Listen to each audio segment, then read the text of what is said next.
y por estar con nosotros estos minutos que estuvimos de pausa. Al doctor Francisco Plaza, antes que nada, como siempre, un enorme gusto tener a tan distinguido maestro, pues aquí en el sistema de emisoras Atalaya. Doctor Plaza, le preguntamos, este día en la lucha contra el embarazo en la adolescencia, realmente, ¿cómo lo deberíamos de enfrentar, más que enfrentar, de promover, de guiar para que disminuya el embarazo adolescente? ¿Cómo está, doctor Andrés Mendoza Paladines? Para mí, como siempre, un honor y un placer dialogar con Igualmente. usted y Gracias por lo de también con doctor la también. audiencia de Atalaya. El embarazo en adolescentes, la única manera como podemos combatirlo es haciendo conciencia en primer lugar en todos los niveles y estratos sociales. Y lo más importante, llevando educación y cultura a escuelas y colegios, ya que este día, ¿y por qué las escuelas? El día 26 de septiembre es el Día Mundial de la Prevención del Embarazo en niñas, ojo, por eso yo hablo de escuelas, de escolaridad y adolescentes.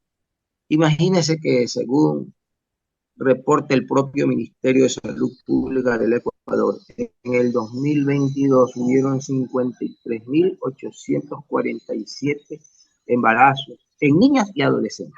Este gran universo, 3.386 embarazos fueron en niñas comprendidas entre 10 a 14 años.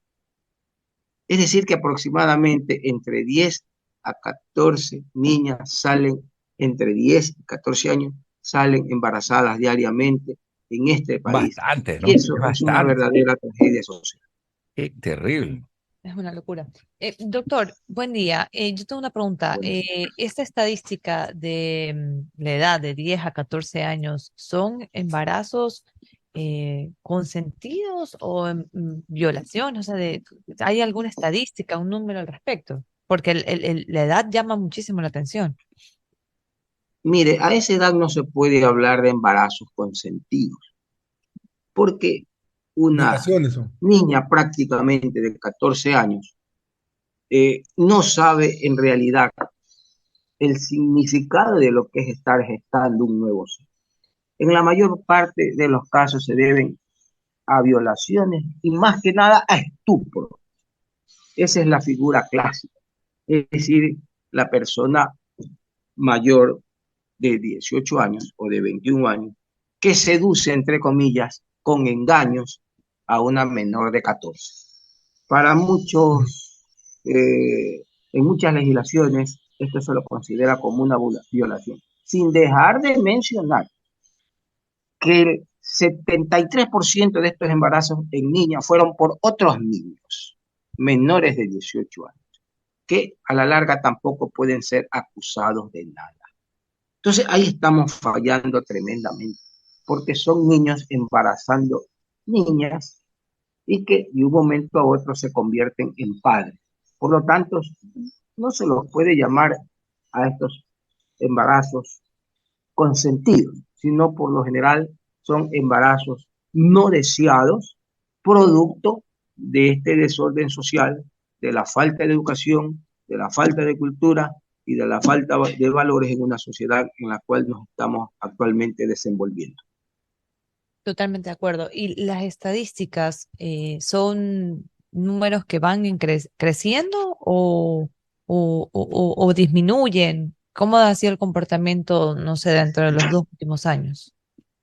Bien, esta curva se incrementó ostensiblemente a partir del año 2014 aproximadamente, en que los colegios tradicionales que eran de hombres oh, y los colegios tradicionales que eran de mujeres se los convirtieron en colegios mixtos. Ahí se incrementó ostensiblemente el índice de embarazos en adolescentes.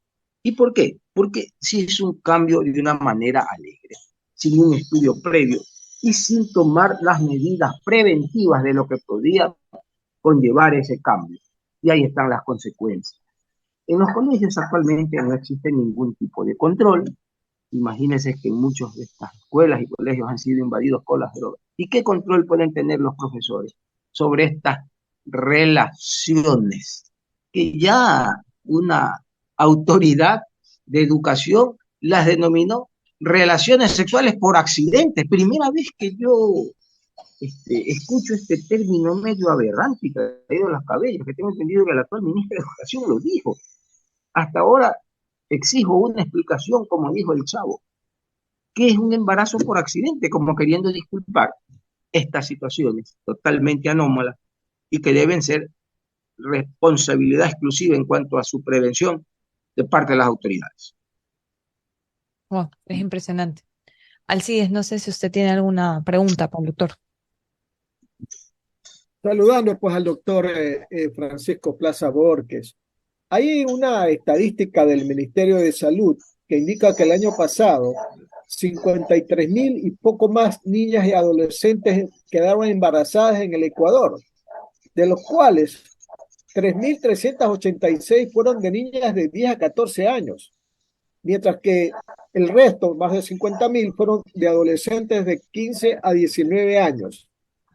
El Ministerio de Salud, y esto se lo digo porque la semana pasada estuvimos entrevistando a una especialista del hospital universitario, lo que ha hecho es entregar pues una especie de catálogo de cómo se debe de actuar en estos casos, pero eso es una cosa, ¿cómo le digo?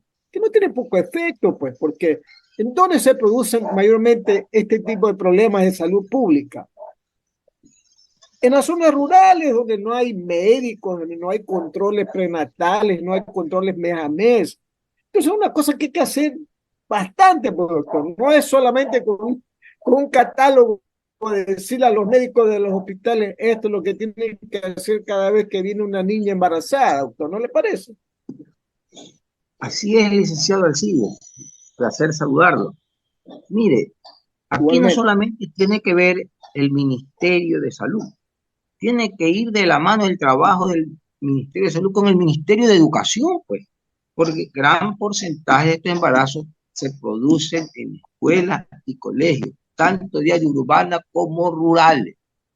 Y a nivel del área rural, tiene que trabajarse mucho en lo que significan los dispensarios del Seguro Social Campesino.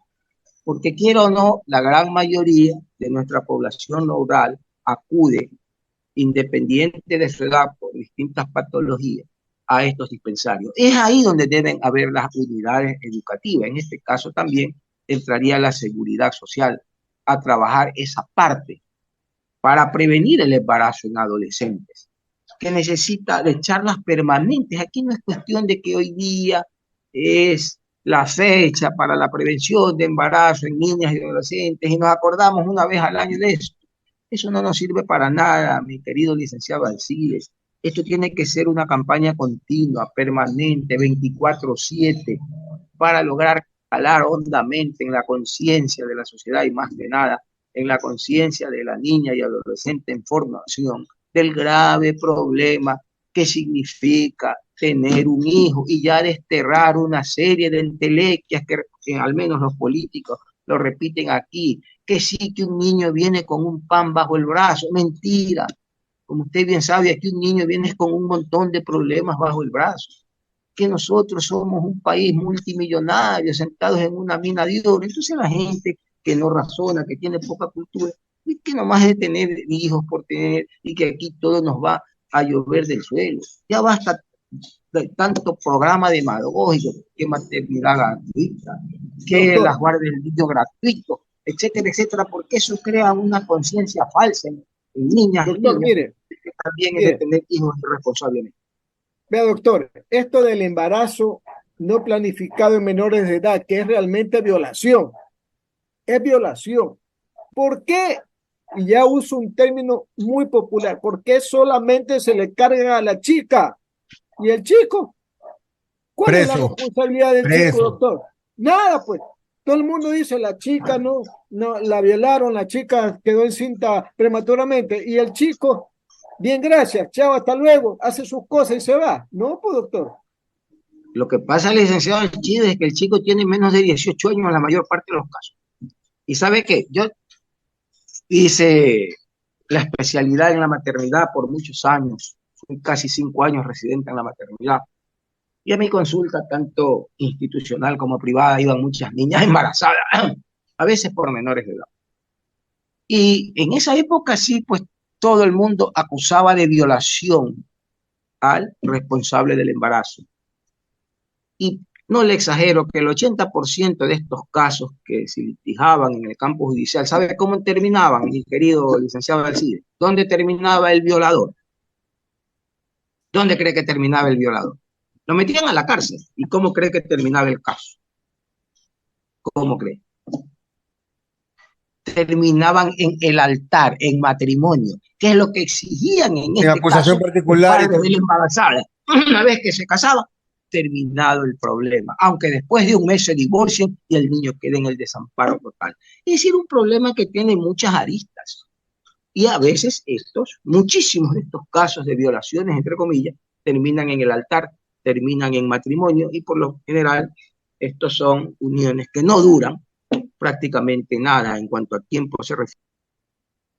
10 de la mañana, 36 minutos. Continuamos esta entrevista con el doctor Francisco Plaza. Las preguntas del abogado Hugo Fabricio Landívar Orellana. Hugo, adelante. Gracias, Alcides. Doctor, ¿cómo le va? Buen día. ¿Cómo se puede evitar esto? No solamente en el área rural, lo vemos también en las ciudades, en el área urbana. ¿Qué le hace falta? ¿Qué clase de políticas públicas se pueden hacer referente a esto? Mire, el Fondo Mundial de Población... ¿Qué recomendación le daría usted al próximo gobierno, mejor dicho, doctor? Disculpe que lo interrumpa. Bueno, lo que está sugiriendo el Fondo Mundial de Población, que hay que brindar servicios de información sexual y reproductiva de una manera permanente en todos los niveles de escolaridad y limitar el matrimonio antes de los 18 años. ¿Por qué? Porque la mujer antes de los 18 años no está preparada ni física, ni biológica, ni psíquicamente para ser madre. Le falta madurar en muchos aspectos. Y el embarazo en menores de 18 años es un embarazo de altísimo riesgo, lleno de complicaciones, tanto para la madre como para el niño, como para el producto. Esta educación, a su vez, tiene que ser rica en valores y preceptos morales. Hacer la escuela para padres que antes existía aquí en el país. Yo recuerdo alguna vez orientado a 10 núcleos familiares que tenían escuelas para padres, y esto funcionó muy bien porque permitía una relación directa, permanente, continua entre el niño, los padres de familia y el docente.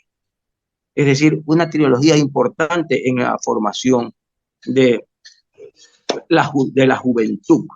Hacer una materia que se denomine de educación sexual y reproductiva o biología de la reproducción, no como equivocadamente se puso aquí una materia de educación sexual. Y muchos profesores fueron denunciados que fueron a dar clases del Kama Sutra. Eso no es para nada educación sexual. Tiene que llamarse biología de la reproducción, tanto a nivel primario como secundario. Una información adecuada y científica de lo que son los métodos anticonceptivos. Hacer una política de planificación familiar y una política demográfica correcta por parte del Estado que permita el desarrollo de nuestra sociedad de una manera sustentable y sostenible con el medio ambiente. Doctor, ¿y las enfermedades de transmisión sexual? ¿Y las enfermedades de transmisión sexual, cómo está ese porcentaje en el país? ¿Me escuchó, doctor? Están en este grupo sensible con índices sexuales tempranas, son precisamente las enfermedades de transmisión sexual, dentro de las cuales 3 son las que van a la cabeza. En primer lugar, el herpes genital. En segundo lugar, el VIH.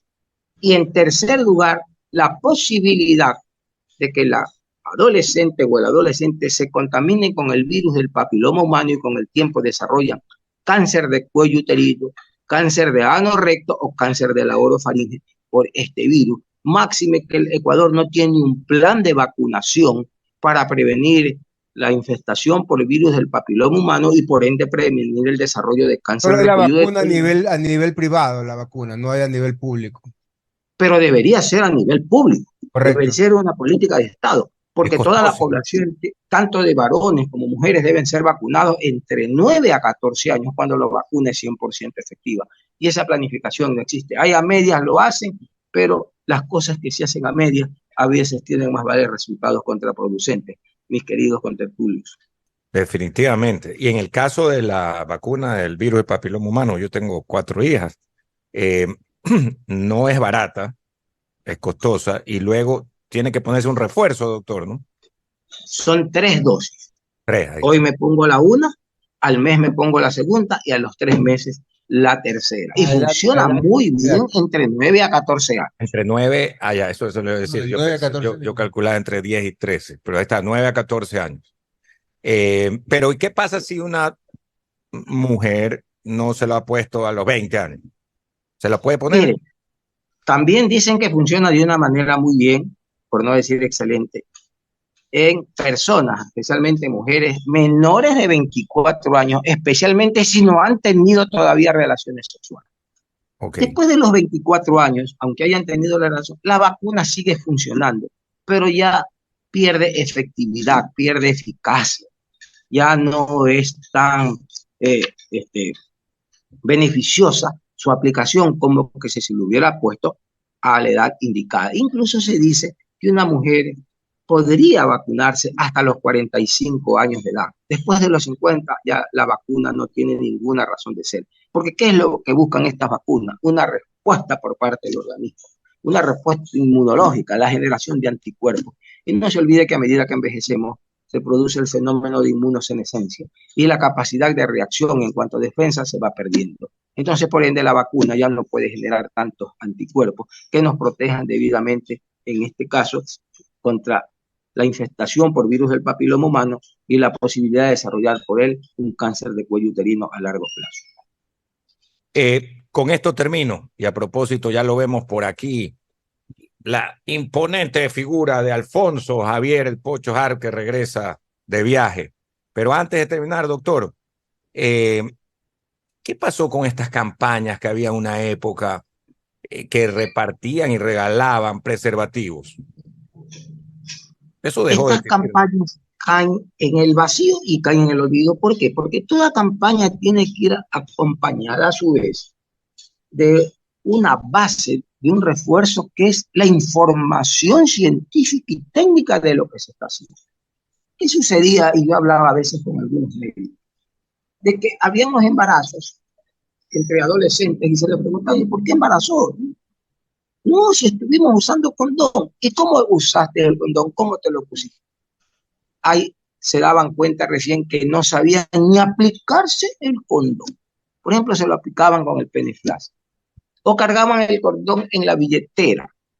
Esos pues eran causas de falla del método y esto se fue desprestigiando a tal punto pues que dice, no, si el condón no me protege de nada, ¿para qué lo voy a usar? Cuando el condón es altamente benéfico, porque no solamente previene embarazos no deseados, sino también en gran medida protege contra estas enfermedades de transmisión sexual de las que hemos hablado. Pero la campaña tiene que ser permanente y los médicos o los técnicos tienen que estar dictando la charla prácticamente todos los días de cómo usar el condón, en qué momento, cómo aplicarlo, cómo mantenerlo adecuadamente para que el método no pierda efectividad. Y eso es lo que no se hizo.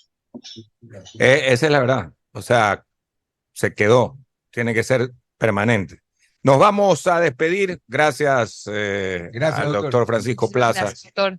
vecino aquí de Alfonso Harp Piteri, que ya está aquí. Le manda Y a muchos propósito, saludos. le agradezco por esa gestión como gran vecino que es de haber conseguido que la muy ilustre municipalidad de San Borondón nos drene los pozos sépticos en la ciudadela Acuamarina. Magnífica y brillante Muchísimas gestión, gracias mi por esa querido gestión. abogado Alfonso Harbiteri. Toda la comunidad está agradecida de usted. Un abrazo también a propósito de la gran amistad que tenemos de hace años y muy gentil a toda la el panel de Atalaya y hace audiencia por este espacio, por este entrevista. Muy bien, gracias, al doctor Francisco Plaza. Nos vamos a la hora del pocho. Está aquí el director del programa, Alfonso Javier Harviteri. Está aquí desde temprano, como siempre, puntual, y más que puntual, Fernando Flores Marín, Fer Floma. Y, por supuesto, estará también los martes el abogado Hugo Landívar Orellana. Gracias a Noemí Ceballos. También en Punto de Vista. Nos despedimos y esta tarde un programa normal también de calor político. Ya regresamos en un momento, sigan con Atalaya.